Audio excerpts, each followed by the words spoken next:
पौराणिक कथा के अनुसार भगवान विष्णु और माता लक्ष्मी के विवाह के समय की बात है। विवाह की तैयारियां की जा रही थी।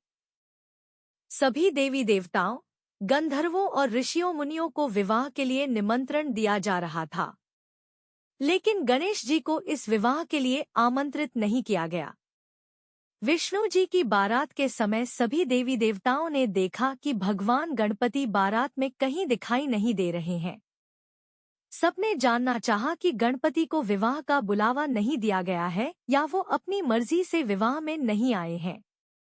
देवताओं ने भगवान विष्णु से गणेश जी की अनुपस्थिति का कारण पूछा। भगवान विष्णु ने उत्तर दिया, भगवान शिव को न्योता दिया गया है। गणेश उनके साथ आना चाहे तो आ सकते हैं। साथ ही यह भी कहा कि गणेश बहुत अधिक भोजन करते हैं। ऐसे में किसी और के घर ले जाकर हम उनको पेट भर भोजन कैसे करवाएंगे। उनकी यह बात सुनकर एक देवता ने यह सुझाव दिया कि गणपति को बुला लेते हैं, लेकिन उनको विष्णुलोक की रक्षा में यही छोड़ कर चले जाएंगे। इससे न बुलाने की चिंता भी खत्म हो जाएगी और उनके खाने की चिंता भी खत्म हो जाएगी। सबको यह उपाय पसंद आया। गणेश सभी देवताओं के कहने पर वहां रुक गए, लेकिन वो क्रोधित थे।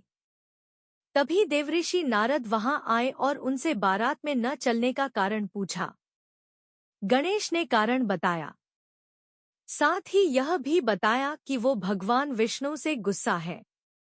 देवऋषि ने गणेश जी को कहा कि बारात के आगे अपने चूहों की सेना को भेजकर रास्ता खुदवा दो, तब सबको आपकी अहमियत समझ आएगी। चूहों की सेना ने गणपति की आज्ञा पाकर आगे से जमीन खोखली कर दी। भगवान विष्णु का रथ वहीं जमीन में धंस गया। बहुत कोशिश करने पर भी कोई भी देवता उस रथ को गड्ढे से न निकाल सके। देवऋषि ने देवताओं से कहा कि विघ्नहर्ता गणेश को क्रोधित करने के कारण ऐसा हुआ है, इसलिए अब उन्हें मनाना चाहिए। सभी देवता गणेश के पास पहुंचे और उनका पूजन किया। इसके बाद रथ गड्ढे से निकला, लेकिन उसके पहिए टूट गए थे। फिर से देवता सोच में पड़ गए कि अब क्या करें। पास के खेत से खाती को बुलाया गया। खाती ने गणेश जी की वंदना कर पहिए ठीक कर दिए, जिसके बाद सभी देवी देवताओं को विघ्नहर्ता गणेश को सर्वप्रथम पूजने का महत्व समझ में आया।